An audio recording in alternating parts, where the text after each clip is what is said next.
Les autorités burkinabées et le programme alimentaire mondial s'engagent davantage dans la lutte contre la faim dans les régions défavorisées. Ils sont près de 2 millions de personnes à avoir besoin d'une aide alimentaire au Burkina Faso. Dans le village de Pobé Mengao, situé dans la province du Soum par exemple, certaines familles peinent à subvenir aux besoins alimentaires. Le gouvernement a mobilisé des ressources et les autres partenaires aussi. Et la partie du PAM, c'est à nourrir 603 000 personnes pendant la période de soudure, la période de faim. Ça veut dire juin, juillet, août, septembre.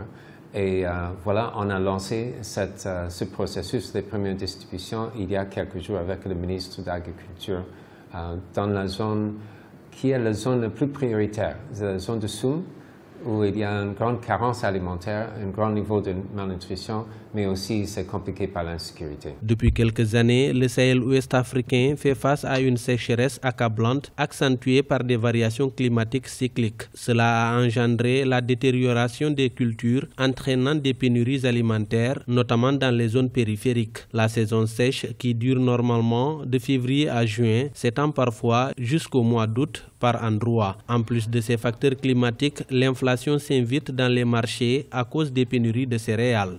Nous pouvons dire à partir des bilans que nous avons eus que 477 000 tonnes de déficit par rapport à l'année passée, soit 11,03%. Face à cette situation difficile, nous avons pris les dispositions avec le gouvernement en mettant en place un plan de riposte et de réponse pour faire en sorte que nous puissions résoudre un tant soit peu les problèmes de cette insécurité. Le programme alimentaire mondial a officiellement lancé une campagne de distribution de nourriture pour couvrir 15 provinces au Burkina Faso. Selon les Nations Unies, environ 6,8 millions de personnes pourraient avoir besoin d'une aide alimentaire au mois d'août dans les pays du Sahel. Cela représente une hausse de près de 60% par rapport à l'année 2017.